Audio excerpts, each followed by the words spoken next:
Hola a todos, bienvenidos a la ayudantía de insuficiencia cardíaca que haremos mi compañero Pedro Aguirre y yo, Valentina Ibáñez. Eh, en primer lugar, tenemos la primera pregunta que les invito a votar. Denme un segundo. Y la pregunta dice así.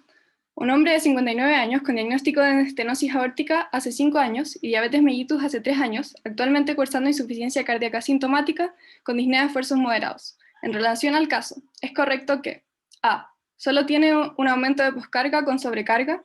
B. Es probable que su fracción de eyección esté conservada. C. Presenta una remodelación excéntrica con fracción de eyección reducida. Y D. Su insuficiencia cardíaca es causada por una sobrecarga de volumen crónica que impide una adecuada eyección de sangre.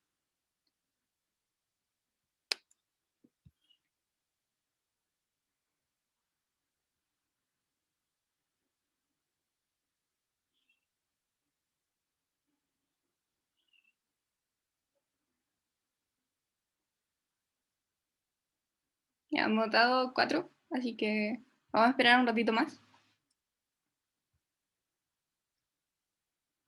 ¿Todos pueden votar? A mí no me sale la opción de votar. No sé si a quién más le va a hacer lo mismo. Creo que le sale a las personas que no son anfitriones. Ah, ya, perfecto. Hay 16 personas que pueden votar. 15. Ya, vamos casi en la mitad. Así que vamos a esperar unos minutitos.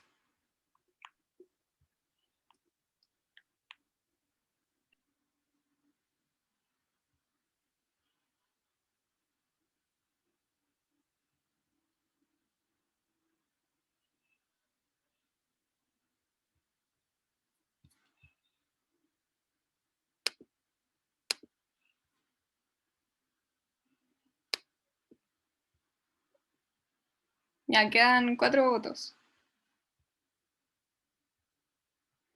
Sin miedo, sin miedo.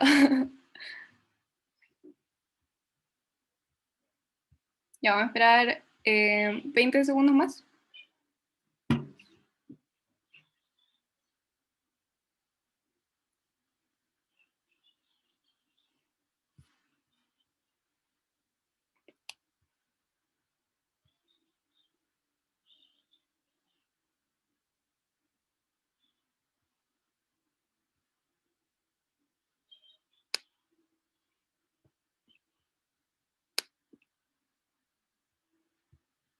Ya, entonces aquí están bien distribuidas las respuestas y vamos a ver al final cuál es la correcta. Así que vamos a pasar un poco a la explicación. Primero que nada, recordar que la insuficiencia cardíaca es un síndrome clínico que se diagnostica a través de los síntomas y signos. Y tiene una incidencia del 1 al 2% de la población general, pero aumenta mayor al 10% en mayores de 70 años. Entonces es muy prevalente en las personas mayores. Y es súper importante considerar por esto. Tiene una mortalidad del 10% y esta es por muerte súbita o por hipoperfusión. Y recordando un poco cómo se diagnostica, tenemos los criterios mayores y los criterios menores. Y todo esto, recordemos, son síntomas o signos. Ahora, lo interesante de esto es que la insuficiencia cardíaca como síndrome se relaciona muy estrechamente con lo que es la explicación fisiopatológica detrás de todo esto, que es en el fondo hay una incapacidad del corazón de aumentar el flujo sanguíneo arterial hacia los tejidos, de acuerdo a sus requerimientos, o de evitar que se acumule la sangre en el territorio venoso al ser incapaz de distenderse. Entonces, esto se va a reflejar en los síntomas y signos. Con respecto a la clasificación de la insuficiencia cardíaca, tenemos muchas formas de clasificarla y una de las formas es a través de la funcionalidad. Y esto se ve en la clínica preguntándole a los pacientes cuánta actividad física pueden hacer. Otra, eh, otra forma que se puede clasificar es según el estadio, habiendo estadios donde las personas están en riesgo, donde tienen una enfermedad cardíaca pero aún no tienen síntomas o signos, y posteriormente cuando ya presentan síntomas y signos y cuando necesitan de intervenciones más especializadas. Otra forma de clasificarlo es según el sistema circulatorio afectado, si es derecho, izquierdo o global. Y esto nos va a dar distintos síntomas y signos, dependiendo de cuál es el lado del corazón que está afectado. Lo vamos a ver un poquito más adelante. Y recordar que esto también está asociado a distintas situaciones clínicas, y la insuficiencia cardíaca del lado izquierdo se asocia a las enfermedades que podemos ahí, como la enfermedad arteria coronaria, la hipertensión, que son las más prevalentes y otras menos prevalentes. Y tenemos la insuficiencia cardíaca del lado derecho, que se asocia a otras situaciones clínicas muy distintas, como, bueno, también tenemos la enfermedad arteria coronaria, que eso es común, pero el EPOC o la hipertensión pulmonar son distintas, y como están en la circulación, están los pulmones, luego del corazón derecho, si se afecta el pulmón, se puede afectar este corazón. Entonces, otra forma de clasificarlo es según el tipo de falla cardíaca. Y este puede clasificarse en preservada o reducida. La preservada implica que la fracción de eyección es mayor al 50%. Y esto implica que hay principalmente una disfunción diastólica. ¿Por qué? Porque el corazón puede seguir eyectando la sangre de forma correcta, pero la disfunción entonces no es en la sístole, sino que en la diástole, en el momento de que el corazón se llena. Y también puede, como en el fondo tenemos un corazón que tiene una menor distensibilidad, una menor capacidad de llenarse, también se puede llamar que es hacia atrás, porque afecta todo el territorio venoso que está hacia atrás del corazón. En este caso, si pensamos en el corazón izquierdo, estarían los pulmones. Y lo que se produce es una remodelación concéntrica, que también lo vamos a ver en unas diapos más adelante. Y epidemiológicamente se relaciona con personas de más edad, de sexo femenino, que tienen obesidad y que tienen alguna historia de hipertensión o fibrilación auricular.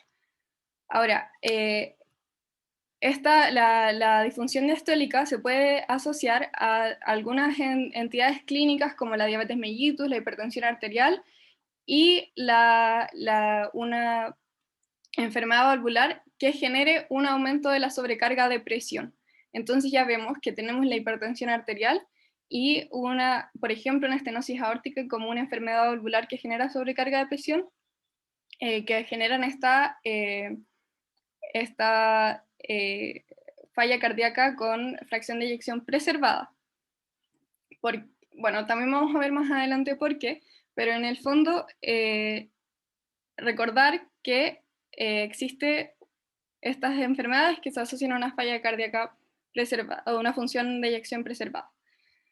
Con respecto a la función de eyección reducida, esta es cuando la fracción de eyección es menor al 40% y se asocia a una disfunción sistólica, o como en el fondo el corazón no puede eyectar bien la sangre y sale una cantidad insuficiente de sangre, lo llamamos hacia adelante. Y si esto ocurre en el corazón izquierdo, por ejemplo, la sangre no saldría de forma adecuada hacia todo el territorio arterial, y eso implicaría que, por ejemplo, alguien pudiera tener un síncope porque su corazón no está siendo irrigado de forma correcta. Y en esta existe una remodelación excéntrica, lo vamos a ver en la siguiente diapo para que se entienda mejor, pero también recordar que esta disfunción, perdón, es que apareció la cosa de la votación aquí. Ya. Recordar que la disfunción distólica, una insuficiencia cardíaca hacia adelante y la remodelación excéntrica suelen estar asociadas. Y además, ¿a qué se asocian? A una enfermedad arterial coronaria, también a hipertensión arterial, pero aquí la enfermedad valvular que tenemos es una sobrecarga de volumen. Entonces, en el fondo sería, por ejemplo, una insuficiencia aórtica o una estenosis mitral. O sea, una regurgitación mitral, perdón. Ya, entonces ahora vamos a ver justamente lo que yo decía que veríamos en la siguiente diapo, que en el fondo, ¿a qué nos referíamos con esta remodelación concéntrica o esta remodelación excéntrica? En nuestro corazón normal, donde el estado fisiológico es normal, la masa, el grosor y el diámetro también son normales. En el fondo no hay ninguna alteración cardíaca. Pero cuando nos encontramos frente a situaciones de sobrecarga de presión, como la hipertensión o la estenosis aórtica, se produce un remodelado concéntrico. ¿Esto qué significa?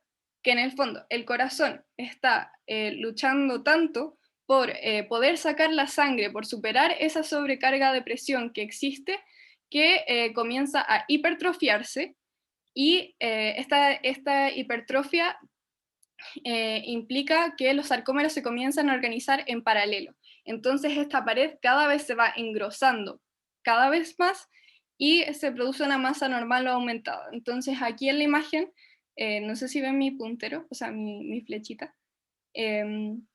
podemos ver cómo este corazón tiene las paredes muy gruesas, y en el fondo es como básicamente cuando una persona entrena mucho para poder lograr, no sé, levantar pesas, por ejemplo. Esto mismo es lo que ocurre en el corazón cuando trata de superar la hipertensión o la estenosis aórtica, que hace que necesite más fuerza para poder sacar la sangre.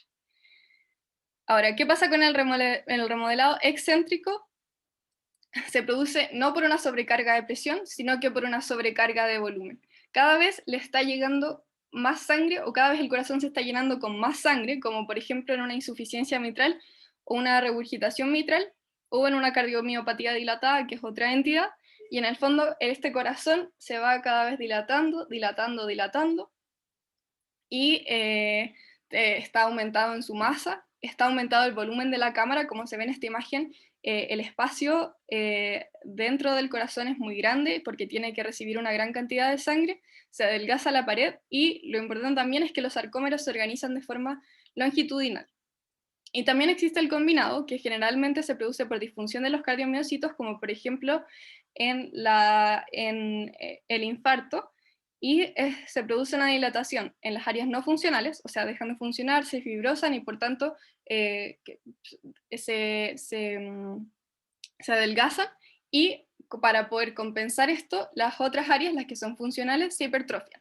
Ahora, ¿qué pasa con todo esto? Es que cuando tenemos un remodelado concéntrico, como la pared va a estar más gruesa, va a costar mucho más que cuando le llegue sangre pueda dilatarse de forma adecuada, y por tanto recibir una cantidad de sangre de forma adecuada.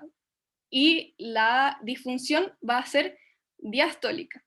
El corazón está hipertrofiado, entonces logra sacar la sangre, no hay disfunción sistólica, pero sí es diastólica porque está muy duro o muy rígido y no logra contener la sangre adecuada.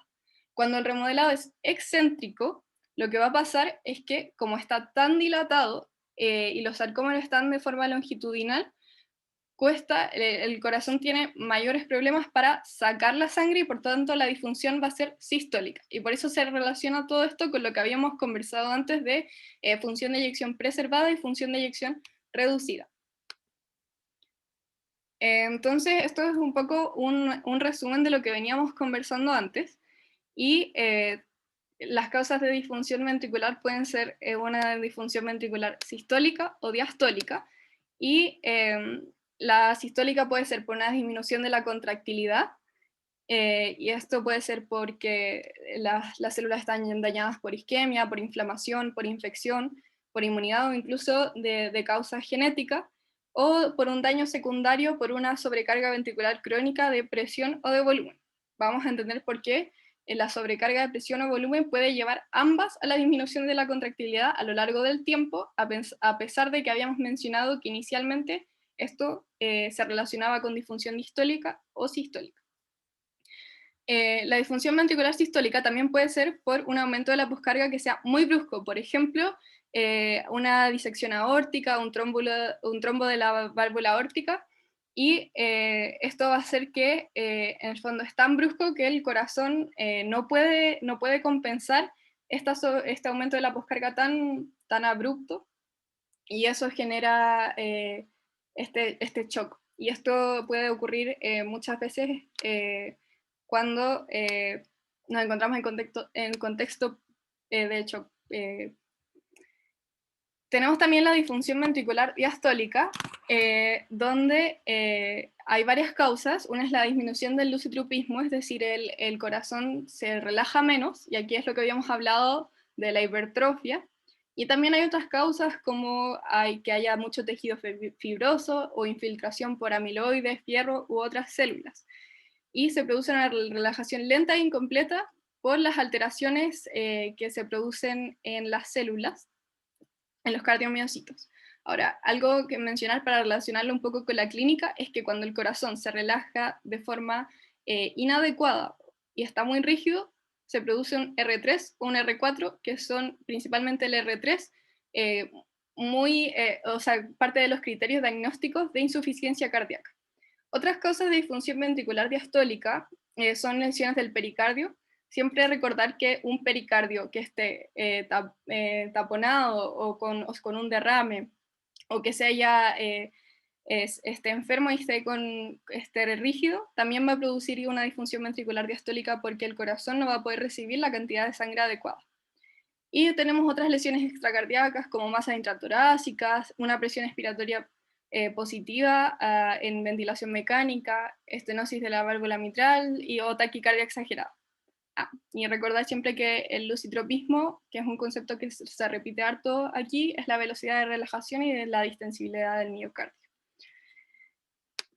Entonces, aquí a mí me gusta mucho insuficiencia cardíaca precisamente porque lo que pasa en el corazón es muy evidente cómo impacta en los síntomas que tenemos. Hay una relación muy estrecha.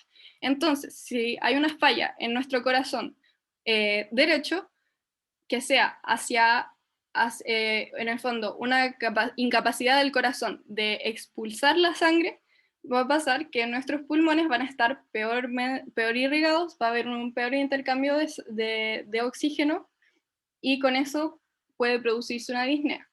Pero también es mucho más frecuente que, por ejemplo, cuando hay una falla derecha que es hacia atrás, se produce una congestión venosa donde tenemos edema, tenemos nicturia, un reflujo hepatoyugular positivo e incluso hepatomegalia. Entonces esos son síntomas muy clásicos de la insuficiencia cardíaca y se producen por esta falla del corazón derecho.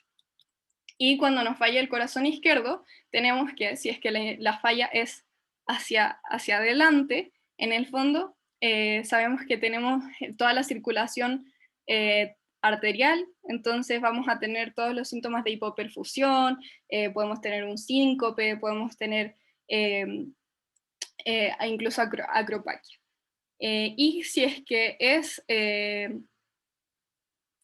hacia atrás, en el fondo va a pasar que probablemente se va a generar una disnea por la congestión. El mismo edema que ocurre en las extremidades inferiores va a ocurrir en el pulmón en este caso, y esta congestión pulmonar va a generar una disnea importante. Entonces, volvemos a nuestro paciente que tenía una estenosis aórtica, y ya sabemos que la estenosis aórtica impide que la sangre, o sea, genera una sobrecarga de presión que impide que la sangre salga de forma adecuada del corazón, y por tanto el corazón se hipertrofia, y esta hipertrofia es de forma concéntrica, y sabemos que como es una hipertrofia concéntrica, el corazón se pone más rígido, y lo más probable es que su fracción de eyección esté conservada, porque la disfunción es diastólica, y por eso es la respuesta B.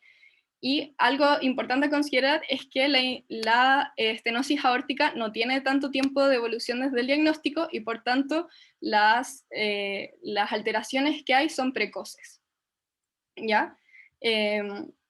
Otras alternativas como la A, sabemos que no solamente tiene un aumento de la poscarga, como en el fondo este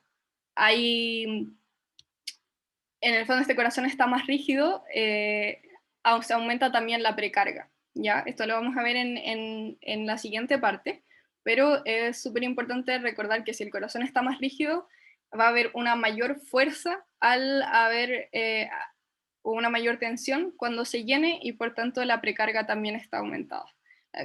Pero es efectivo que haya una sobrecarga de presión. Con respecto a la C, ya sabemos que la remodelación es concéntrica y la fracción de eyección probablemente está preservada. Y también que en la D, la sobrecarga, sabemos que es de presión porque la estenosis aórtica genera precisamente una sobrecarga de presión. Ahora vamos a la segunda pregunta. Déjenme poner la votación.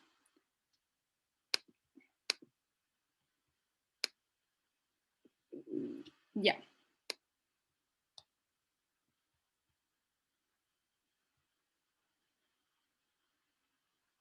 Paciente de 70 años con antecedentes de hipertensión, dislipidemia, infarto agudo al miocardio e insuficiencia cardíaca diagnosticada hace 16 años en control con carvedilol, losartán y aldosterona. En una curva de presión-volumen de su corazón podría encontrarse un aumento de la curva del lucitropismo, una disminución del volumen de fin de sístole, una disminución del volumen distólico final y un aumento de la pendiente de la curva de contractilidad. Ya, vamos a dejar un minutito para que, 1 o 2 minutitos para que puedan contestar.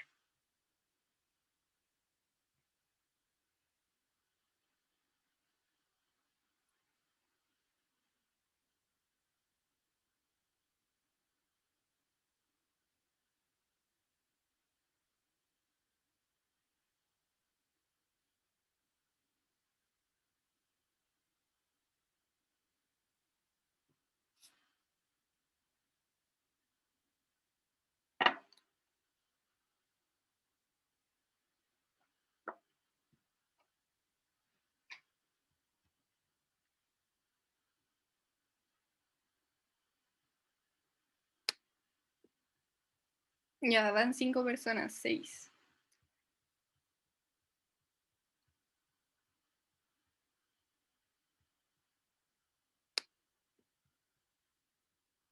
7, casi llegamos a la mitad.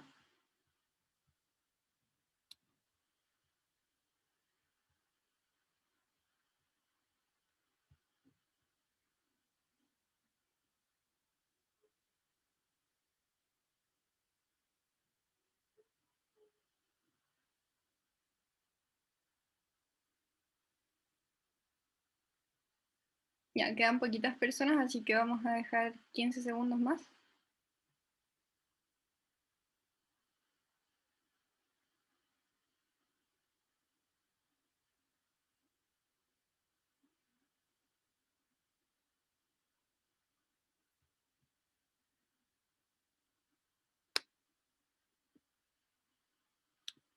Ya, las respuestas están bastante heterogéneas, pero vamos a revisar la materia y vamos a ver cuál es la respuesta correcta. Entonces, tenemos primero que entender qué es la curva presión-volumen, o también llamada curva tensión-volumen, que son equivalentes. Esta tiene varios componentes y entenderlos es súper útil para entender por qué va cambiando esta curva cuando se producen las distintas alteraciones. Entonces, tenemos primero que cuando se abre la válvula atrioventricular, tenemos que la sangre comienza a llenar el ventrículo y entonces aumenta el volumen. Luego, cuando se cierra esta válvula, podemos encontrar en A la precarga, que es en el fondo la relación presión-volumen que existe cuando se termina la diástole, es decir, la presión que genera la sangre al estar dentro del corazón en relación con el volumen que hay. Luego viene la contracción isovolumétrica, donde el corazón comienza a contraerse, pero aún no hay suficiente fuerza para abrir la válvula aórtica. Entonces, por eso es isovolumétrica, no cambia el volumen, y cuando se alcanza esta fuerza o presión suficiente, se abre la válvula y se expulsa la sangre disminuyendo el volumen. Luego se cierra la válvula aórtica y ocurre la relajación isovolumétrica, donde el corazón se relaja sin aún generar una fuerza suficiente, o sea, una diferencia de presión suficiente para que se abra la válvula atrioventricular. Entonces, en este sentido, tenemos esta curva que es muy útil, como decía, y hay algunos componentes que es importante mencionar. Tenemos en primer lugar el volumen expulsivo, que es la diferencia entre el volumen diastólico y el volumen el diastólico final y sistólico final, y en el fondo es cuánta cantidad de sangre logró el corazón expulsar. Tenemos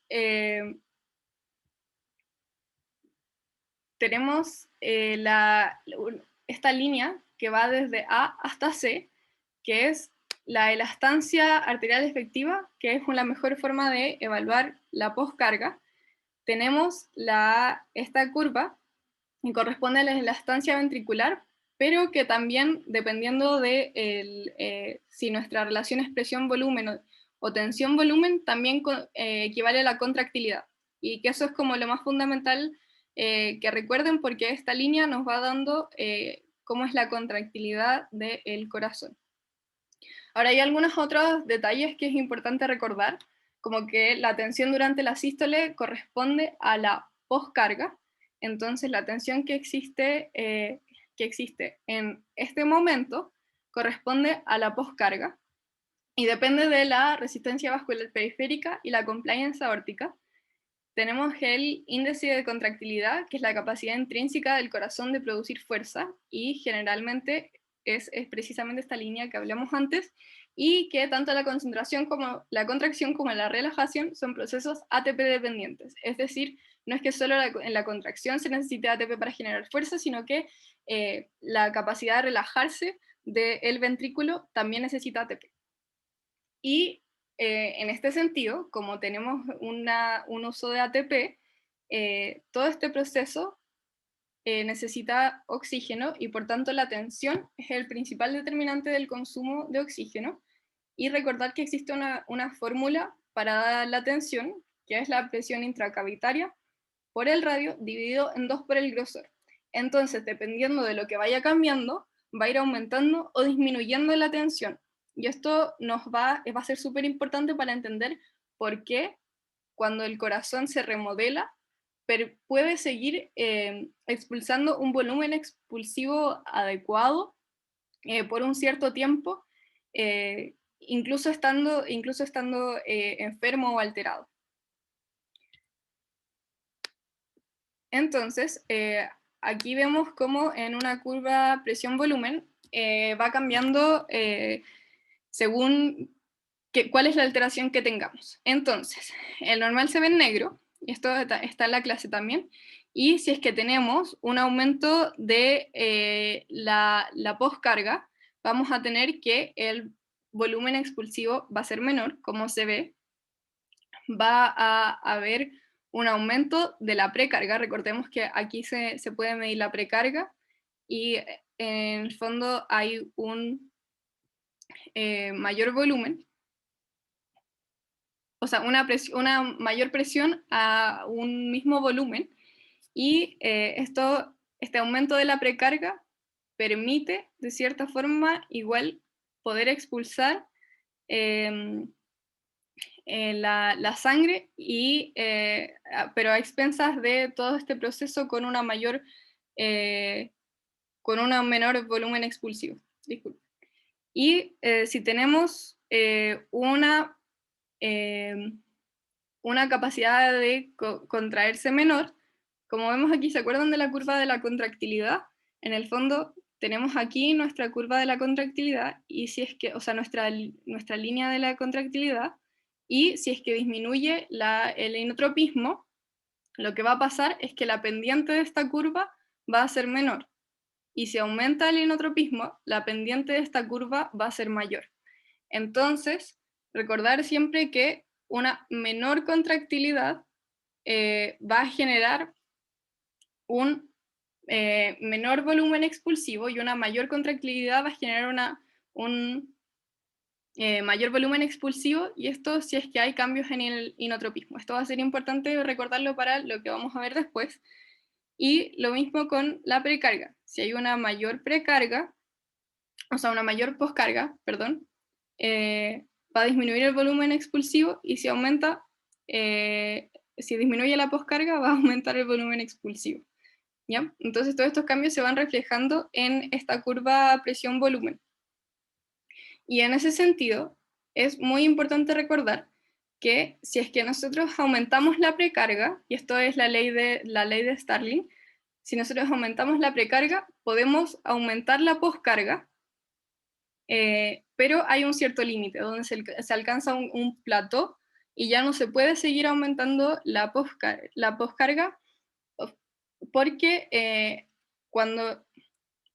recordando un poco como lo que se ve en fisio, tenemos que este corazón, cuando aumentamos la precarga, por ejemplo, aumentamos el volumen que hay en el corazón, va a expandirse, y el elongamiento de los sarcómeros va a ser mayor, ¿cierto? Entonces, como que tenemos más sangre, se expande, los sarcómeros van a estar más alargados, y esto permite generar más fuerza. Pero hay un punto donde se alargan tanto que ya no se puede generar más fuerza porque quedan a mucha distancia. Entonces, eso es importante de recordar. Ahora, ¿qué pasa cuando tenemos una insuficiencia cardíaca por sobrecarga crónica de presión? Ya habíamos hablado que generalmente esto genera una disfunción diastólica, ¿cierto? Entonces, primero tenemos este mecanismo de adaptación que genera una hipertrofia concéntrica que aumenta el grosor. Ahora, si recordamos la fórmula, el grosor está bajo. Aumenta el grosor, disminuye la tensión. Y esto permite incluso disminuir la precarga. Y esto normaliza el volumen expulsivo, pero con el tiempo se van produciendo alteraciones que disminuyen la contractilidad del miocardio, generando incluso una disfunción sistólica. Esto lo van a conversar más probablemente con el Pedro, cómo se va generando este daño. Y esto reduce el volumen expulsivo. Como se reduce el volumen expulsivo, nos queda un volumen residual adentro del corazón, y esto distiende el ventrículo y aumenta la tensión de fin de diástole, ¿ya? Entonces, tenemos esta hipertrofia, con el tiempo se va alterando y se nos va quedando un volumen residual. Y este volumen residual aumenta la precarga. Y el miocardio es menos distensible, por lo tanto esto se hace con un lusitropismo negativo, generando una disfunción diastólica. Entonces, antes, esto es lo que habíamos hablado principalmente, que la disfunción es diastólica. El aumento de la precarga aumenta la tensión y el volumen expulsivo, y esto puede encubrir el problema de contractilidad que se está generando por estos daños. Entonces, por eso nos queda que la disfunción es principalmente diastólica. Esto sumado a otras alteraciones hemodinámicas, un aumento del volumen y volumen por la activación del sistema renina-angiotensina, y de la resistencia vascular periférica por el aumento de las catecolaminas, nos va a generar más daño, y va a aumentar la poscarga, va a aumentar la precarga, alterando aún más el corazón. Y lo más importante con lo que quiero que se queden es que en el fondo todos estos factores lo que producen finalmente en una insuficiencia cardíaca de larga data es un aumento de la precarga y de la poscarga y una disminución de la contractilidad, ¿ya? Entonces esto va a ocurrir en la insuficiencia cardíaca por sobrecarga crónica de presión, y en la insuficiencia cardíaca por sobrecarga de volumen tenemos lo que ya habíamos conversado antes. Un aumento del volumen va a dilatar el ventrículo, aumentando la precarga, lo que aumenta el volumen expulsivo. Esto es a expensas de un lusitropismo negativo, o sea, el corazón se puede dilatar tanto que en el fondo la curva esta que veíamos hace algunas diapos, esta, en el fondo va a estar tan relajado que en el fondo la presión no va a ser muy alta, y a un volumen alto la presión es baja, porque esa es la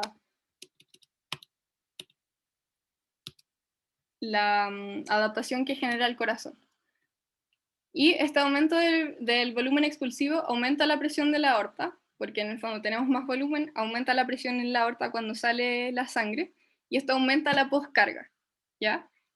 Y que está entonces aumentada por la dilatación ventricular con aumento del radio también. Recordando la fórmula, si nos aumenta el radio estaba en la parte de arriba de la fórmula, nos aumenta la tensión. Esta hipertrofia, que es excéntrica, ya lo habíamos conversado, permite la elongación adecuada manteniendo el volumen expulsivo. ¿Por qué? Porque a pesar de que la poscarga está aumentada, como tenemos una precarga aumentada, nos permite aumentar el volumen expulsivo por la ley de Stalin. Pero esta distensión, cuando ya se vuelve crónica y cuando ya han pasado más años, produce fibrosis de la pared y disminuye la distensibilidad, produciendo una disfunción diastólica. Entonces, finalmente, con lo que quiero que se queden aquí también, es que cuando tenemos una insuficiencia cardíaca de larga data por sobrecarga de volumen, el daño progresivo aumenta la precarga y la poscarga y disminuye la contractibilidad. O sea, si bien tenemos cambios que son distintos al inicio, la vía final común es esta. Y cuando tenemos una insuficiencia cardíaca por alteración de los cardiomiocitos por una isquemia, por ejemplo un infarto, primero tenemos que se activan, en el fondo tenemos varios cambios que van pasando a lo largo de los días, y esto sé que no está en su clase y no está en el apunte, pero es súper importante para poder entender la vía final como común de todas las insuficiencias cardíacas, ¿ya?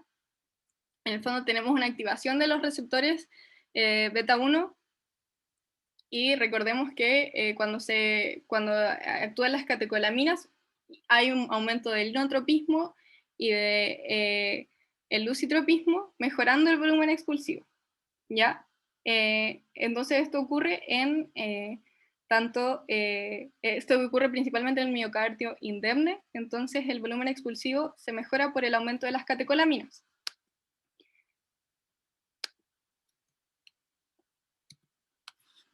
Ay, disculpen. Oh, no sé qué pasó.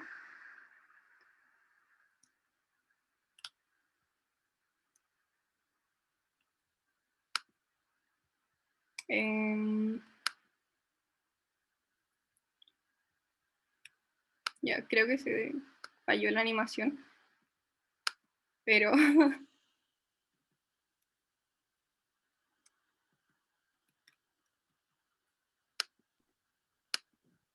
bueno, pero en el fondo, quedándonos con esta imagen, que es un poco más resumen, tenemos esta alteración de la pared que está isquémica, pero el resto del corazón ya habíamos hablado que puede hipertrofiarse para tratar de compensar. Pero con el tiempo y las alteraciones que hay por el aumento de catecolaminas, de la activación del sistema renina-angiotensina-aldosterona, que generan aumentos del volumen e incluso de la presión, va a pasar que, lo que ya decíamos, que el miocardio afectado se va a empezar a dilatar y al final vamos a tener muy dilatado este ventrículo, y lo que va a pasar es que va a tener lo que ya habíamos conversado, que es un aumento de la precarga y la poscarga y una disminución de la contractilidad. Entonces, muy importante que se queden con eso. Ahora, ¿por qué todo esto nos puede llevar a responder la pregunta? Porque, en primer lugar, tenemos una insuficiencia cardíaca que está causada, o sea, que se acompaña de otros antecedentes como hipertensión, dislipidemia e infarto del miocardio. O sea, entre la hipertensión y el infarto tenemos dos mecanismos que son como importantes para generar una insuficiencia cardíaca. Y lo importante de esto es que la insuficiencia cardíaca está diagnosticada hace 16 años. Entonces ya tenemos una insuficiencia de bastante larga data, y por tanto las alteraciones probablemente nos van a llevar a lo que decíamos, un aumento de la precarga y poscarga y una disminución de la contractilidad. Probablemente por la dilatación del corazón, por las alteraciones en relación a la hipertrofia, etc. Entonces, ¿qué va a pasar con este corazón? Que como tenemos un aumento de la precarga y poscarga, la curva del lucitropismo o la capacidad de relajarse del corazón va a ser probablemente muy baja, y por tanto, como esta capacidad de relajarse va a ser baja, va a aumentar la pendiente de la curva del lucitropismo. Ahora, ¿qué pasa con las otras alternativas? La disminución del volumen de fin de sístole esto no ocurre porque recordemos que si es que el corazón está alterado y disminuye la contractilidad, la capacidad de eyectar toda la sangre que tiene dentro va a disminuir. Y por tanto, el volumen, cuando acabe la sístole, probablemente va a ser mayor y eso va a aumentar la precarga en el siguiente latido. Con respecto a la sed, que tenemos una disminución del volumen diastólico final, como recién conversamos, lo más probable es que como el volumen residual va a estar aumentado, el volumen diastólico final también va a estar aumentado. Entonces, es menos probable que este esté disminuido. Y con respecto al aumento de la pendiente de la curva de contractilidad, si disminuye la contractilidad, recordemos que nuestra pendiente disminuye también, como veíamos en la imagen hace un ratito. Y eso creo que, así que le dejamos. Ya, igual, parece que te tenían preguntas. Sí. Ya. Dale con las preguntas. Dale. Parece que hay preguntas en el chat. Es que alguien estaba preguntando si quería preguntar en voz alta. Dale, léalas tú. Ya. La insuficiencia cardíaca de fracción de eyección reducida y la preservada tendrán síntomas distintos a pesar de ser ambas de ventrículo izquierdo. Sí, pueden tener síntomas distintos porque se relacionan con esto de que hablábamos de la insuficiencia cardíaca hacia adelante y hacia atrás. Y también vale la pena mencionar que la insuficiencia cardíaca, o sea, igual esto no es tan categórico por la clínica. La forma de diagnosticar la fracción de eyección reducida y preservada se hace con una eco. Entonces ahí se hace este diagnóstico más concreto.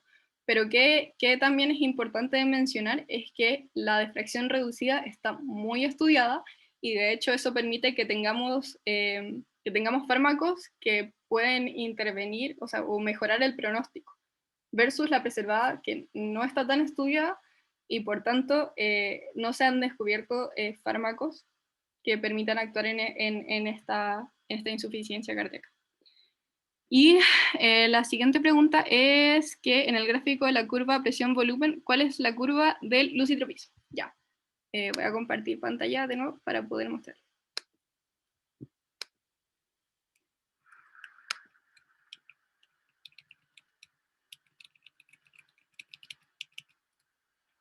Ya, lo podemos mostrar aquí y también en la otra.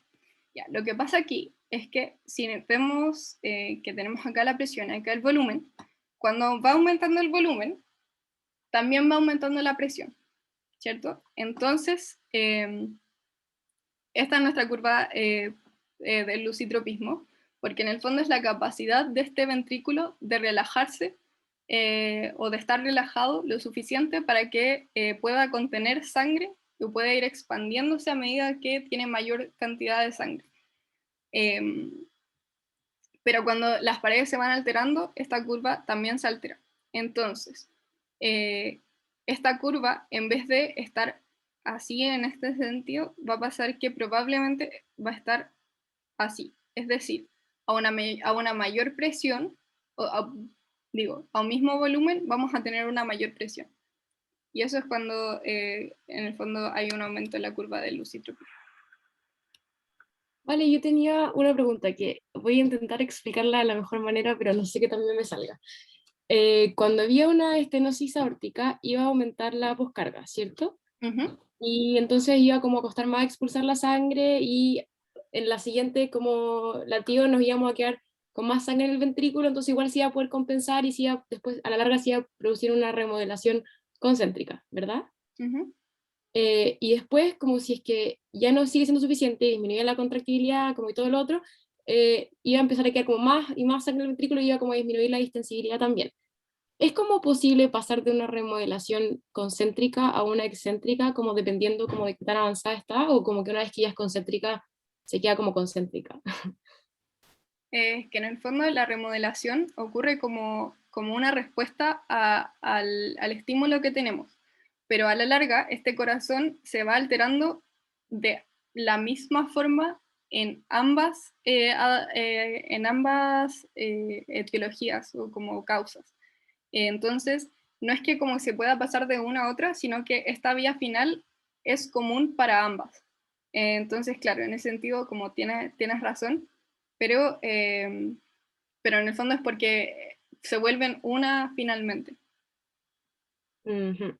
Pero, o sea, se quedaría como, ya que el estímulo que lo gatilló inicialmente fue como el aumento de la poscarga, independiente que ahora tenga una precarga mayor y una menor distensibilidad, que sea como, ya sea que cualquiera de los dos lo van a gatillar, no es como que pudiera decir como, ah, ahora es excéntrica, porque tiene más volumen y menos distensibilidad. Como que se queda como concéntrica igual. No sé si me estoy... No, no caché la pregunta, pero como te dice la Vale, como que en el fondo la primera alteración obviamente es una respuesta que tiende a ser como compensatoria a la sobrecarga de presión, y la forma que tiene que compensar el corazón es hipertrofiándose concéntricamente. Pero a la larga, ese corazón hipertrofiado concéntricamente empieza a manejar volúmenes mayores y empieza con una sobrecarga de volumen que es secundaria. Entonces, al final, como dice la Vale, es una vía final común de remodelación del ventrículo en que después sí hay una hipertrofia excéntrica. Y todos los corazones terminan muy parecidos, da lo mismo cual sea la injuria inicial. ¿Cachai? Ah, perfecto. Ya. Muchas gracias. ¿Hay alguna otra duda?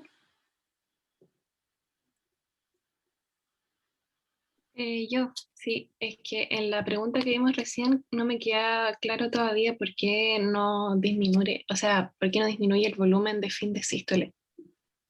Ya. Yo pensaba que con menos contractilidad iba a haber un volumen expulsivo menor, entonces eh, por eso no entendía cómo por qué no puede ser.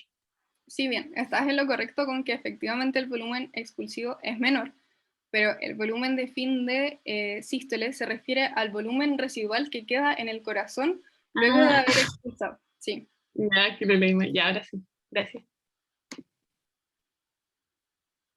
sí, eso igual es importante como tratar de ir viendo esas diferencias como en los conceptos, como en cada parte de esa curva, porque hay hartas preguntas relacionadas a eso y como que los pueden pillar con esas cositas chicas.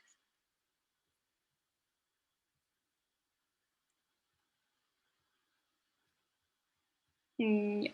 ¿Hay alguna otra pregunta?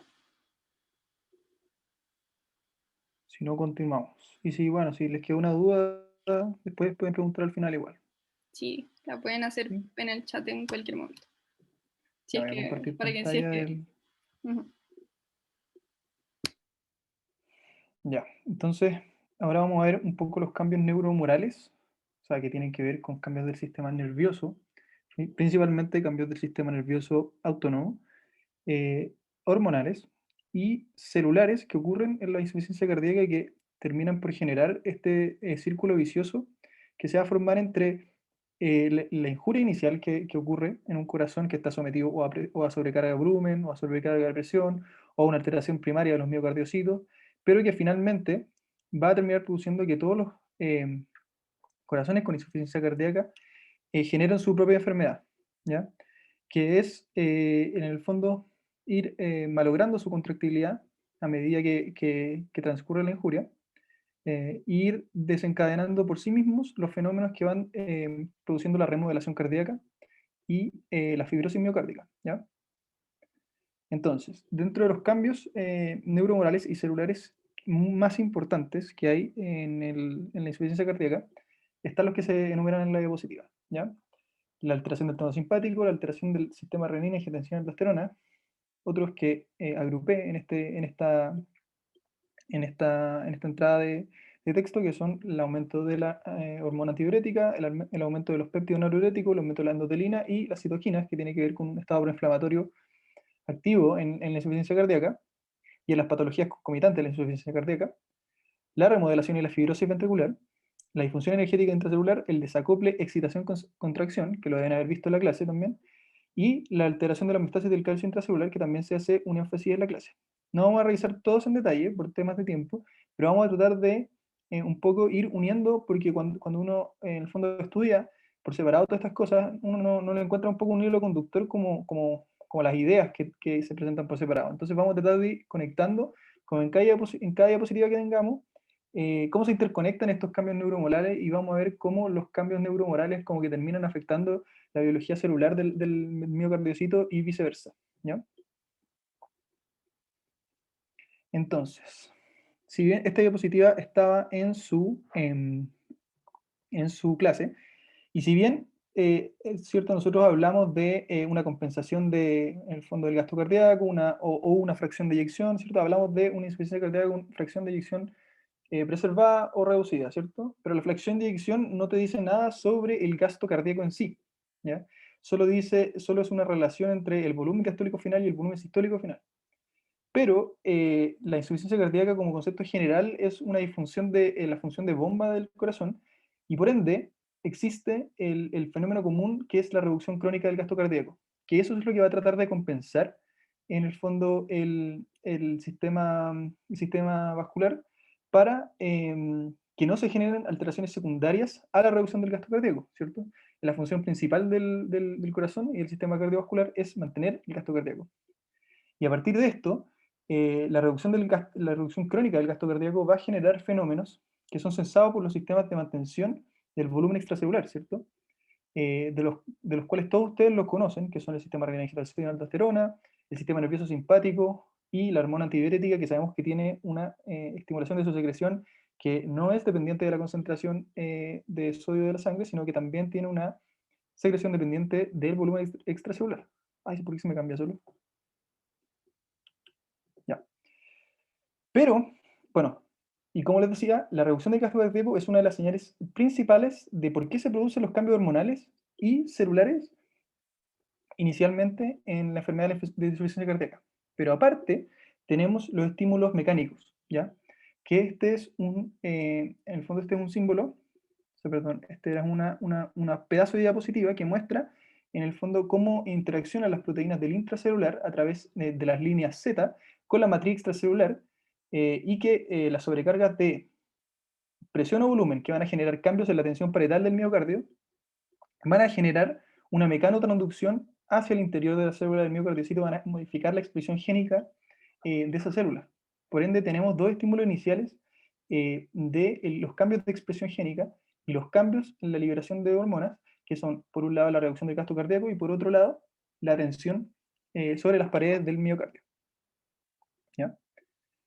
Entonces vamos a partir explicando un poco cuál es el rol del sistema simpático. El sistema simpático, como sabemos, aumenta el consumo de oxígeno a través de dos principales variables, que son el aumento de la frecuencia cardíaca y el aumento de la contractilidad o lusitropismo, ¿cierto? Es la eficiencia de cómo se contrae el miocardio frente a un latido que está estimulado por el sistema nervioso simpático. Adicionalmente, sabemos que el sistema nervioso también trata de mantener la presión arterial, induciendo vasoconstricción periférica cuando sensa una disminución del volumen circulante efectivo, y esto va a producir un aumento de la poscarga, y eso a su vez un aumento de la tensión parietal, y a su vez aumento del consumo de oxígeno, ¿ya?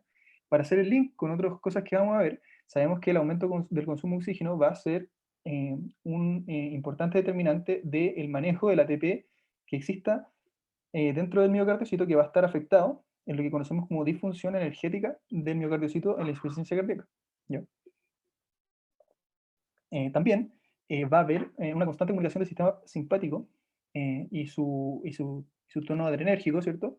Que no solamente ocurre por las terminales nerviosas, sino que también va a ocurrir por la liberación de catecolaminas al torrente sanguíneo, y que va a producir el aumento de la liberación de renina en el aparato yuxtaglomerular, y que va a activar a su vez el sistema renina-angiotensina aldosterona. Entonces aquí tenemos otra conexión con otro de los fenómenos neuromorales de la insuficiencia cardíaca. El aumento de la liberación de renina va a producir una retención de sodio y de agua, y va a producir un aumento de la precarga, ¿cierto? Porque la precarga depende de la volemia. Y por ende del estrés parietal y del consumo de oxígeno nuevamente. Y también vamos a tener que el sistema simpático por sí solo, la estimulación beta-adrenérgica en los miocardiocitos va a estimular la remodelación ventricular, y es uno de los múltiples estímulos, no el más importante, pero que va a estimular la remodelación ventricular, que es lo que vamos a ver más adelante. Entonces, ¿qué hace el sistema simpático?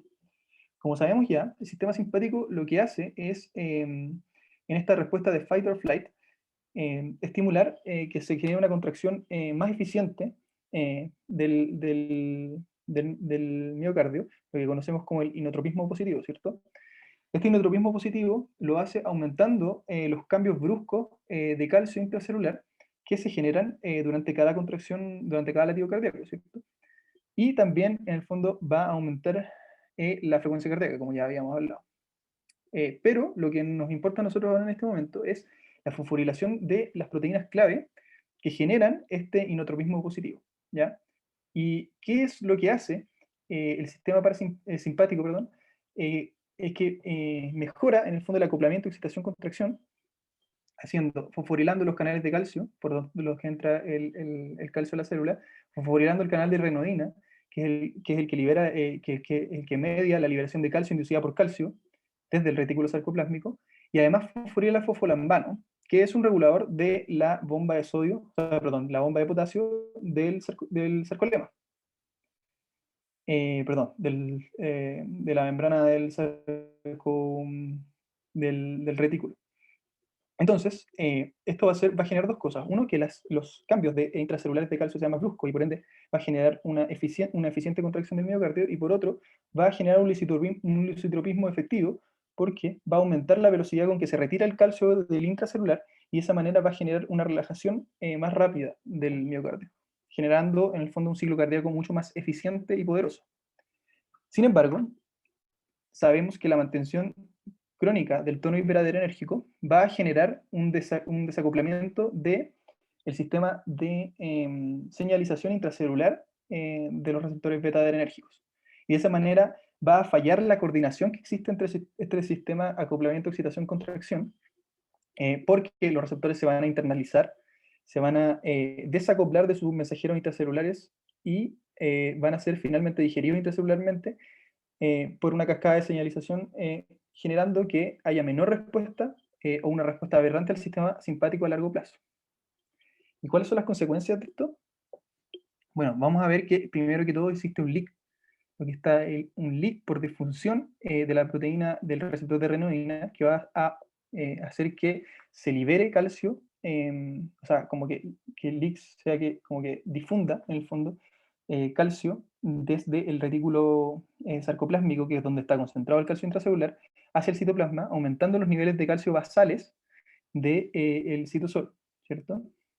A su vez vamos a tener una disfunción de la bomba de sodio de calcio, la bomba de calcio del sistema del retículo, lo que va a generar una depresión de la concentración de calcio del retículo, ¿ya? Por ende, frente a la estimulación simpática ya no van a ser tan eficientes esos cambios de calcio, y vamos a tener por un lado un retículo que no tiene tanto calcio que liberar y un citoplasma que tiene un nivel basal de calcio muy aumentado, ¿ya?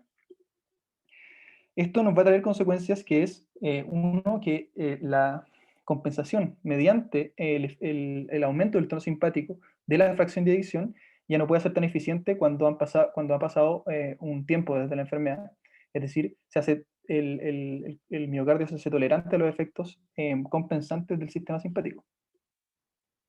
Y también vamos a tener que existe una constante interrelación entre los aumentos del calcio citosólico con la depresión energética por disminución del ATP, ¿ya? Y vamos a ver más adelante que esto tiene que ver con, principalmente, el calcio afecta generando disfunción mitocondrial y generando y haciendo que, en el fondo, el ATP sea consumido por las proteínas contráctiles, cuya actividad de ATPasa es desencadenada por la unión de calcio, si lo recuerdan.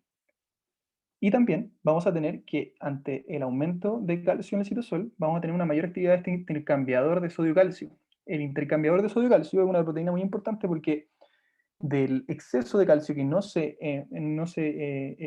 fluye de manera eficiente fuera de la célula o que no se internaliza en cada ciclo cardíaco hacia el retículo, es la proteína encargada de deshacerse del exceso de calcio y lo hace intercambiándose con sodio, ¿ya?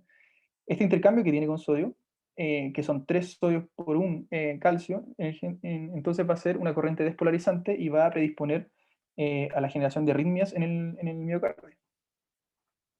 Y ahora, ¿cómo conversan la alteración de la homeostasis del calcio con la disfunción energética celular? Ese es un elemento muy importante con que quiero que se vayan. Lo que pasa inicialmente, o sea, bueno, nadie sabe lo que pasa inicialmente en general, pero tenemos esto que les había dicho, que la actividad de tepeasa de las proteínas contráctiles es dependiente de la concentración de calcio intracelular. Entonces, si es que hay un nivel de calcio basal aumentado, todas estas proteínas, y sobre todo de la asociación de actina y miosina, tanto su disociación es dependiente de ATP. Por lo tanto, al haber un mayor nivel, un aumento de calcio citosólico, producen la utilización de energía, ¿cierto? Pero además, van a intervenir otros factores en la depresión energética del miocardiocito, que son la hipertrofia, en el fondo. Mientras más volumen muscular haya del miocardio, mayor va a ser el consumo de oxígeno. El estrés parietal, que va a estar condicionado por todos los aumentos de precarga, postcarga, o aumento de la contractilidad por el tono simpático, todos esos que son los fenómenos iniciales mecánicos que son producidos por la sobrecarga de presión y sobrecarga de volumen, van a generar una mayor utilización de energía, ¿cierto? Y a su vez, también tenemos lo que habíamos mencionado antes, que el aumento del calcio citosólico genera esta disfunción mitocondrial dentro de la célula y hace menos eficiente la fosforilación oxidativa y por ende la producción de ATP. Y esto es un círculo vicioso porque la disminución del ATP va a hacer que las bombas y los sistemas de transporte que retiran el calcio del citosol se disfuncionen y eso va a generar el círculo vicioso, va a cerrar el círculo acá con el aumento del calcio citosólico, ¿ya? Y vamos a ver que el aumento del calcio citosólico tiene efectos deleterios para la transmisión de señales del miocardiocito. Y esto es lo relevante. En el fondo, el calcio dentro de la célula actúa como un mensajero intracelular, ¿ya? Uniéndose a diversas proteínas, como la calmodulina, la calcineurina o la proteína quinasa C, y van a generar fundamentalmente 3 fenómenos que son los señalados en esta diapositiva, que son la fosforilación de proteínas contráctiles, alterando su función, una modificación en la expresión génica de esta célula, y una modificación de su perfil de secreción, generando inflamación y estados profibróticos hacia el tejido circundante. ¿Ya? Entonces, como ahora vamos a hacer como un poco un corte, pero sabemos que el sistema renina-angiotensina-aldosterona también tiene que ver con el sistema simpático, ¿ya? En general son sistemas que actúan de manera sinérgica, y es muy importante tener en cuenta que también es un sistema compensatorio. ¿Por qué? Porque la caída del gasto cardíaco produce una menor llegada a la mácula densa, ¿cierto?, de sodio, y por ende activa la liberación de renina en el sistema yuxtaglomerular, y este sistema intenta mantener niveles adecuados de volumen circulante efectivo con las acciones fundamentalmente de la angiotensina 2 y de la aldosterona, ¿cierto? La angiotensina 2 sabemos que es un potente vasoconstrictor, ¿cierto? Y eso no va a ir a nuestro interés porque va a aumentar la poscarga. La angiotensina por sí sola puede actuar en el riñón aumentando la retención de sodio y agua, y va a ser la angiotensina 2 uno de los principales efectos deleterios sobre, en el fondo, el miocardio, porque es la que induce finalmente la remodelación y la fibrosis del miocardio, ¿ya? Y la aldosterona, ¿cierto?, que es su secreción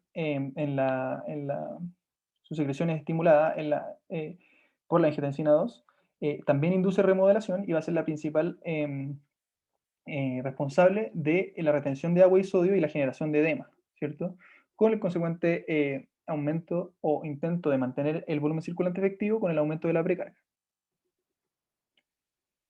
Entonces, ¿qué es la remodelación? La remodelación ventricular viene siendo un cambio en la constitución tisular del miocardio, que se establece en base a diversos estímulos. Por un lado tenemos la acción de la angiotensina, por otro lado tenemos la mecanotransducción, que se genera a partir del estrés parietal, ¿cierto? Por otro lado tenemos los estados proinflamatorios que generan modificaciones del cambio de la expresión génica, y tenemos la importante interacción de la angiotensina 2 intratisular, que va a interactuar con este factor que se llama TGF-beta, que principalmente lo que va a hacer es estimular la desdiferenciación de los miocardios hacia fibroblastos, y por ende va a ser el principal responsable de la generación de fibrosis que reemplaza al tejido muscular en el miocardio. ¿Ya? Un esquema que resume muy bien, en el fondo, qué es la remodelación, y que tiene que ver con que hay una injuria inicial, ¿cierto? Que produce, que después de todo lo que hemos hablado, produce un aumento de la angiotensina 2, de la aldosterona y del TGF-beta tisular, que va a producir, aparte de la hipertrofia ventricular, un reemplazo de las fibras musculares por fibrosis, ¿cierto? Por tejido conectivo denso. Y también en la interacción de todas estas enzimas y hormonas y los fibroblastos, que son en el fondo la diferenciación de los miocardiocitos, tenemos la activación de las metaloproteinasas de matriz, que van a ir en el fondo, por usar la misma palabra, remodelando en el fondo las fibras de colágeno que han sido sintetizadas en este miocardio, ¿cierto? Que está aumentado con tejido colágeno. Y de esa forma van a ir cambiando la geometría del miocardio, van a ir dilatándolo, y eso va a empeorar el estrés parietal sobre, en el fondo, la pared del miocardio, y se va a generar de nuevo esta sobrecarga que cierra el círculo vicioso.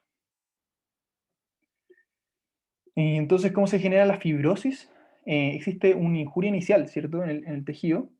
Este es un esquema sacado de la punta del doctor Domenech, esto que es complementado con los esquemas que están en la clase, algunos son de la punta del doctor Domenech. Que existe una injuria inicial en el fondo, y se reclutan, esto puede ser un infarto, puede ser una sobrecarga de volumen que genera necrosis por el aumento del calcio citosólico, etc.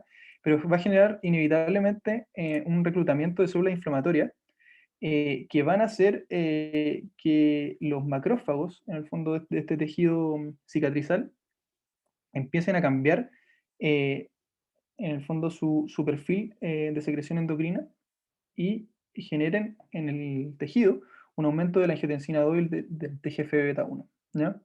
Y eso es lo que genera la desdiferenciación, ¿cierto?, de las células musculares a los fibroblastos, ¿ya? Y eso, ahora tenemos unas preguntas de autoevaluación, o sea, como no de autoevaluación, pero porque si nos, bueno, pero aquí vienen las preguntas, porque yo no las metí entre medio. Ya, entonces, Cristian, ¿estás ahí?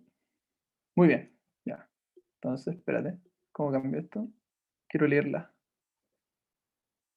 Espérame. Ya. ¿Cuáles son las señales que inician la cascada de cambios neuromorales y moleculares en la insuficiencia cardíaca crónica? Entonces, la hiperactivación del sistema nervioso parasimpático y del eje renina-angiotensina-aldosterona, la reducción del gasto cardíaco y la sobrecarga ventricular, la acumulación de calcio y la depresión de ATP intracelular, y la modificación de la expresión génica hacia un estado proinflamatorio profibrótico. Del.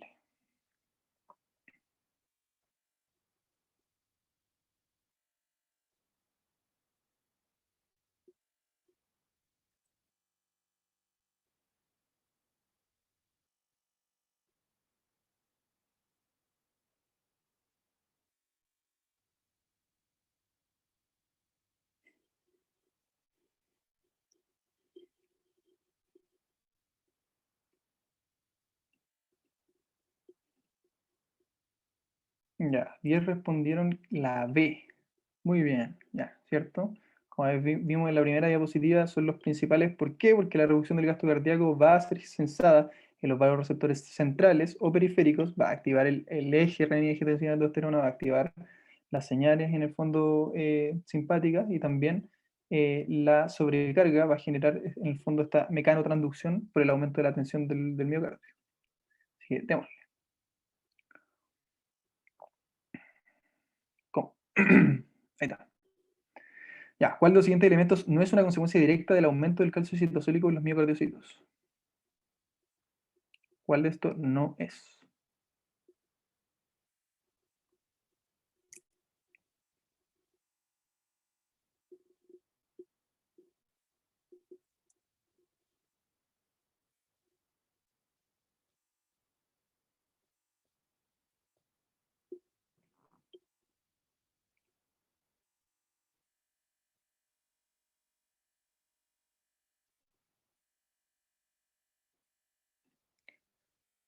Ya, la mayoría la tuvo excelente, ¿cierto? Porque en el fondo el calcio intracelular actúa como un mensajero intracelular, ¿cierto? Y eso, la unión de calmodulina y a muchas proteínas que modulan su acción por, en el fondo, la interacción con el calcio y que interaccionan con otras proteínas a su vez, van a generar modificaciones de la expresión génica.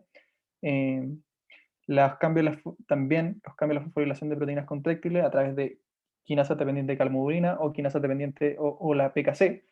Y la depresión energética celular efectivamente es muy importante en la difusión mitocondrial, ¿cierto? Así que, muy bien.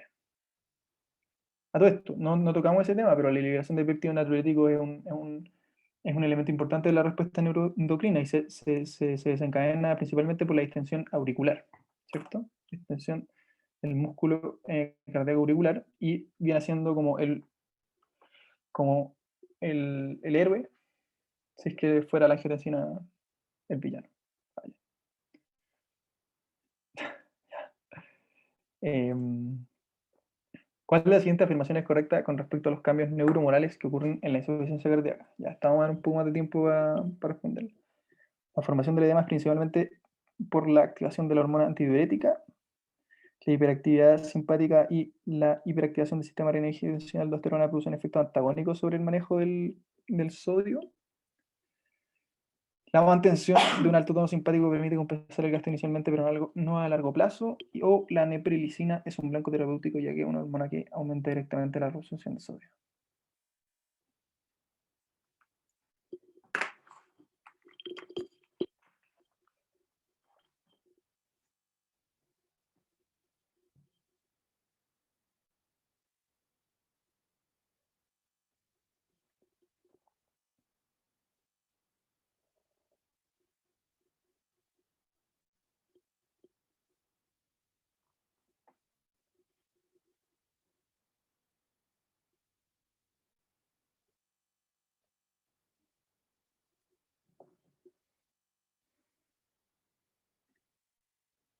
Ya, muy bien, ¿cierto? La mantención del tono simpático, en el fondo, como les mostró la Vale, después de un infarto, por ejemplo, el aumento del tono simpático desplaza la curva, en el fondo, de contractilidad, y eso es producto del inotropismo y es producto de la fosforilación de las proteínas que vimos. Y es producto de una mejor acople del sistema excitación-contracción. Muy bien. Y obviamente el edema, o sea, la activación de la hormona antidiurética no es un eficiente formador de edema, ¿cierto? Porque el edema, porque la hormona antidiurética genera retención de agua libre y el agua libre se distribuye en todos los compartimentos intra y extracelulares y por ende no se acumula en extracelular donde está el edema. Y por ende la retención de agua y sodio es el responsable del edema. Como ya conversamos, el sistema simpático y el eje renina-angiotensina-aldosterona hacen lo mismo. Y la neprilicina es una hormona que es la encargada de la degradación de los péptidos natriuréticos, ¿ya? O, y es un blanco terapéutico porque efectivamente la inhibición de la neprilicina genera un aumento de los niveles de péptidos natriuréticos, ¿cierto? Y el sacubitril valsartán, que es un fármaco que se usa para insuficiencia cardíaca, que es de la categoría de los ARNI, ¿cierto? Porque es un inhibidor de la angiotensina y de la neprilicina, que va a generar que en el fondo haya más péptidos natriuréticos circulantes y los péptidos natriuréticos, como son natriuréticos, disminuyen el volumen extracelular o el volumen circulante efectivo, que está aumentado en la insuficiencia cardíaca. Así que eso. ¿Alguien tiene una duda de esta parte?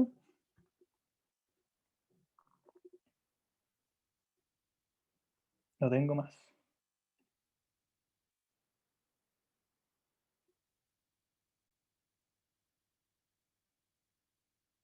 No.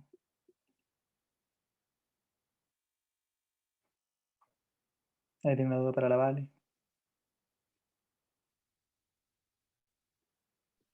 Sí, dale, Yo Fabi. tengo una duda. Lo que pasa es que si es que por los mecanismos que hablamos aumenta la polemia, ya entonces está llegando más sangre al corazón Ujú. y por la ley de Laplace, en el fondo, yo pensaría que hay en el radio, entonces habría un aumento como en la tensión. Yo tengo la duda si ese aumento en la tensión significa un aumento en la poscarga, necesariamente. O sea, a lo que voy, si es que un aumento, la polemia involucra un aumento de la poscarga. Me explico. Claro, o sea, de forma indirecta sí, po, porque tú mismo lo dijiste, o sea, mira, la intención del sistema compensatorio, que es de la retención de agua y sodio, es efectivamente aumentar la precarga, ¿cierto? Porque em, es la única forma, o sea, que yo tengo de, si es que no está funcionando efectivamente la contractilidad cardíaca, ¿cierto? O el volumen explosivo está reducido, o el gasto cardíaco está reducido, si yo aumento el volumen circulante efectivo y hago que llegue más sangre al corazón, que eso es el aumento de la precarga, ¿cierto? El aumento del llenado ventricular, yo estoy aumentando el estrés parietal, como tú dijiste, y estoy, por la ley de Starling, de Frank Starling, ¿cierto? Estoy aumentando el volumen expulsivo, manteniendo la fracción de eyección. Esa es la ley de Starling, ¿cierto? Pero como les mostró la Vale, existe como en el fondo ese gráfico que mostró la Vale, que eran dos curvas que seguían paralelas, no sé si se acuerdan. eh, el aumento, efectivamente, el aumento de la precarga va a generar un aumento del volumen explosivo y consecuentemente un aumento de la poscarga hasta un cierto nivel. Y eso, ¿esa Ya, es tu vale. pregunta? Sí, sí, muchas gracias. Súper. Así es.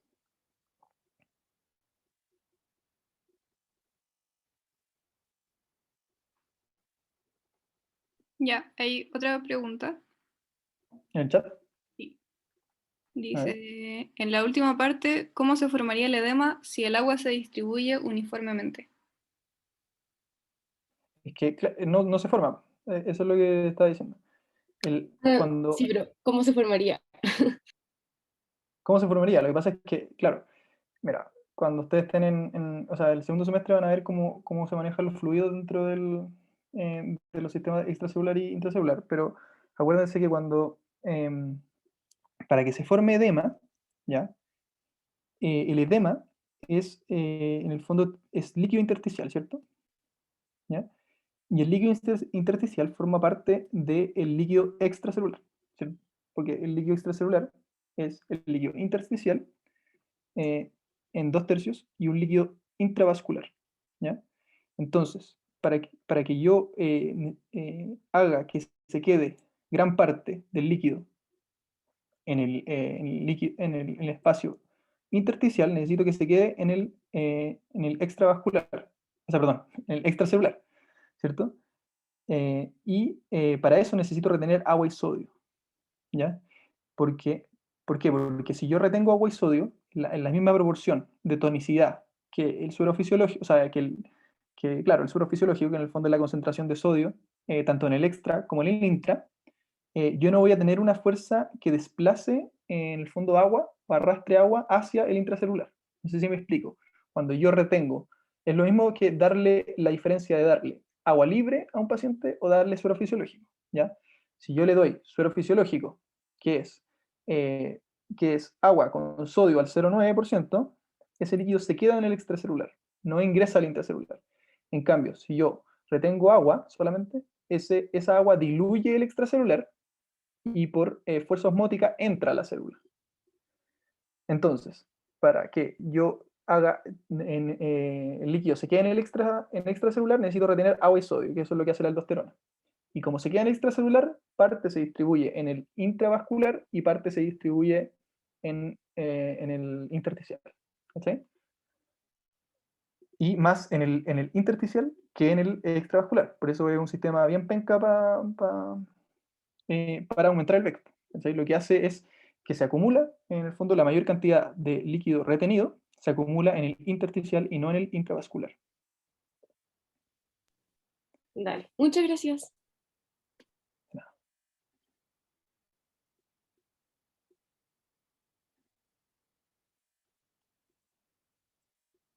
¿Hay alguna otra duda?